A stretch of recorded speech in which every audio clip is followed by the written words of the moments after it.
hari ini menarik temanya, living stone. Bagus. Stone itu kan benda mati. Kenapa bisa living? Kenapa bisa menjadi hidup? Ada roh Tuhan yang hadir dalam batu itu. Maka kalau Yesus berkata, kalau Rasul Petrus berkata, Kristuslah batu hidup.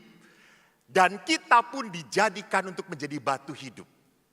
Maka supaya saya levelnya lebih tinggi daripada para romo yang di sini, saya bacakan kitab sucinya. Karena bait pengantar Injilnya tadi udah nyanyi panjang cuma kecil. Rumah Tuhan. Ya Allah, kata saya tuh. Ya sudahlah, mereka mampunya seperti itu, saya terima saja. Surat Rasul pertama Petrus bab 2. Karena itu buanglah segala kejahatan, segala tipu muslihat dan segala macam kemunafikan, kedengkian dan fitnah. Jadilah sama seperti bayi yang baru lahir, yang selalu ingin air susu yang murni dan rohani. Supaya olehnya kamu bertumbuh dan beroleh keselamatan. Ini ditulis dalam baca Injil, dalam bahasanya, jika kamu benar-benar telah mengecap kebaikan Tuhan. Saya baca dalam bahasa Inggrisnya, sebetulnya lebih tepat, karena kamu benar-benar telah mengecap kebaikan Tuhan. Datanglah kepadanya batu yang hidup, yang memang dibuang oleh manusia, tetapi yang dipilih, dihormati di hadirat Allah. Dan biarkanlah kamu juga dipergunakan sebagai batu hidup untuk pembangunan suatu rumah rohani. Bagi suatu imamat kudus. Untuk mempersembahkan persembahan rohani yang karena Yesus Kristus berkenan pada Allah. Bapak Ibu yang terkasih, kalau kita berbicara tadi, living stone, becoming a living stone. Stone yang living. Bukan dead stone. Tetapi batu yang hidup. Rasul Petrus mengatakan apa? Bagaimana mungkin kita bisa menjadi batu hidup? Pertama jelas dikatakan, buanglah segala kejahatan, tipu muslihat, kemunafikan, kedengkian dan fitnah. Ini bagus banget sesuai dengan apa? Tahun Jubelium. Tahun Jubelium adalah tahun apa? Membuang. Lewat apa? Sakramen pengampunan. Maka gereja, Bapak Paus mengatakan, di saat tahun Jubelium banyak-banyaklah pengampunan, sakramen pengampunan. Kan banyak orang yang ngomong, malu pastor, nanti pastor tahu dosa saya. Sorry ya, kita nggak mau nginget-nginget dosa Anda. Kita aja sudah pening dengan dosa sendiri. Apalagi yang kayak gini, full of sin, you know. Dalam nama Yesus, jangan menular dosa-dosanya. Bapak Ibu, pastor itu kalau udah mendengarkan doa Anda nggak kepoh-kepoh, nggak tanya apa gitu. Itulah sebabnya kenapa pastor itu harus laki-laki. Coba kalau perempuan, pengakuan dosa. Oh itu, oh iya, oh siapa? Oh di mana? Oh iya saya juga pernah. Gitu. Namanya juga perempuan gitu, nggak tahan kalau nggak komentar. Jadi saya sangat tidak setuju kalau perempuan jadi pastor. Aneh nanti di sakramen pengampunan gitu ya. Malah diselidiki, oh memang orangnya dia kayak gitu, dia kayak gitu. Udah jangan dimaafin lah, udah biarin aja lah. Gue mau maafin aja kamu supaya berkat Tuhan itu. Ingat, seorang imam karena rahmat tahbisan pun akan sekali lagi setelah keluar dari sakramen pengampunan lupa. Tapi ya itulah orang Katolik. Kalau masuk sakramen pengampunan cari pasturnya yang tua, tuli, budak mau mati. Itu sudah pasti. Bapak Ibu, saya Jubelium 4 kali. Romoyus berapa kali? Ke tanah ke Holidor? Saya gak ada yang ngajak. Sombong amat sih 4 kali, emang pasti masuk surga. Emang gak ada romo lain apa yang diajak? Itu bedanya antara yang populer dan lihat, yang perlu dikasihani. Tadi kan aneh ya menjelaskan ini S2, ini S2, S3. Beliau tidak mau menjelaskan tingkatannya apa. Karena sama dengan gue, S1 saudara-saudara. Yang penting jadi direktur. Direktur gaji tetap sama-sama dengan kita. Saudara-saudariku yang terkasih, waktu saya jubilium bawa ziarah, lalu saya mengatakan, Bapak Ibu harus sakramen pengampunan ya, ingat. Holy Door itu baru membawa berkat kalau kita sebelumnya harus sakramen pengampunan. Saya menyediakan diri untuk melayani. You know what happened? Dari 35 hanya satu yang pengakuan pada saya. Yang lain di Maria Majore ada encek-encek Romo siapa ya itu tuh? Ada encek-encek yang bisa bahasa Indonesia. Ngantri semua ke sana.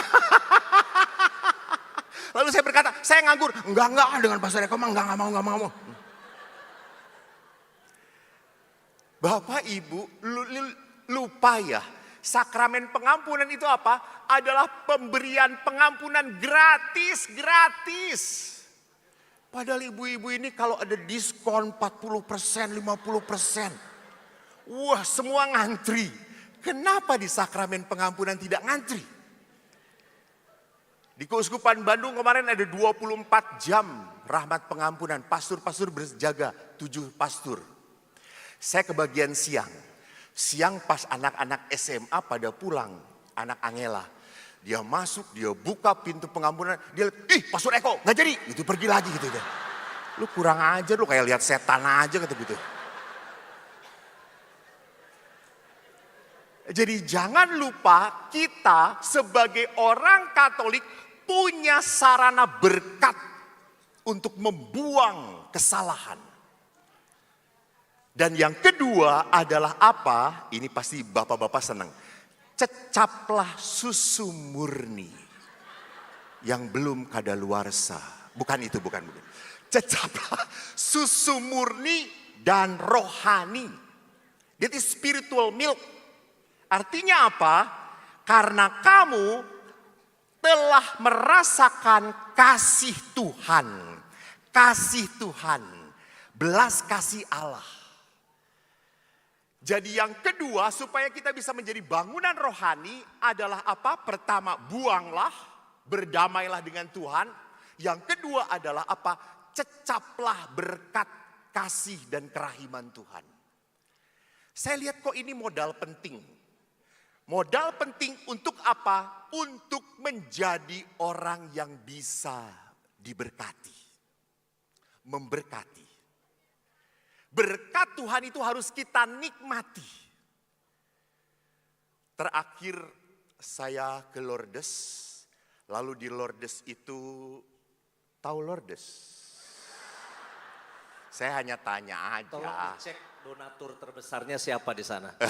Pasti bukan Pastor Yus, pastilah. Gue juga gak ngerti lah gitu ya. Tadi OKS sombong toh, saya sudah dari Aceh kemana-mana Abang Maroke.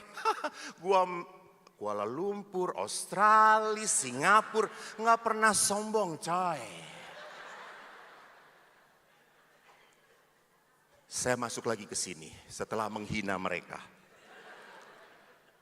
Saya waktu ke Lourdes, hampir 60% orang-orang tua. Dan dari 60% itu 40-50% pakai kursi roda. Kebetulan saya di hotel. Lalu ada seorang oma duduk di kafe, saya sedang di kafe. Dia diam begini, didorong. Tapi senyum. Lalu saya tanya, bahasa Inggris saya jelek Romo Yus. Saya hanya tahu I love you doang. Tapi pada saat ada di Lourdes kok jadi lancar bahasa Inggris saya. Lalu saya tanya, where's coming from? I'm from Ireland. Oh, terus saya tanya, how many time you come to Lourdes? Dan dia bercerita, you know, I get cancer on my lung. Lalu dia mengatakan dia lumpuh, tidak bisa apa-apa. Terus saya tanya, kamu beberapa kali ke Lourdes? Setiap setahun 2 kali saya ke Lourdes. Terus saya dekatin, loh Oma, engkau selama ke Lourdes tidak pernah sembuh. dari kankermu, kan kankermu masih ada? Ya betul. Dan kamu masih gak bisa jalan? Betul. Lalu ngapain ke Lourdes? Dia ngejawab apa? Dia kan tahu saya pastor karena saya pakai kolar. Father, you know, you have no faith. Senang ya. Gak apa-apa. Sedikit-sedikit memberi berkat pada mereka. Saya kaget.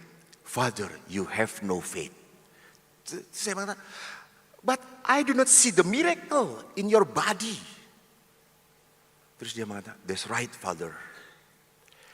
Saya tidak sembuh, tapi tahu pastor, saya selalu mendapat sukacita, damai sejahtera. Saya merasa I am really blessed, even I have pain in my body. Langsung pada saat itu saya berpikir, rasanya mujizat yang terbaik adalah apa? Menyembuhkan batin manusia. Bukan tubuh manusia.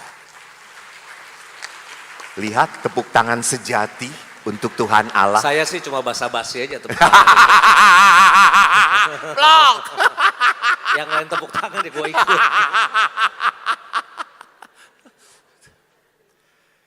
Saya pikir itulah kesembuhan yang sebenarnya.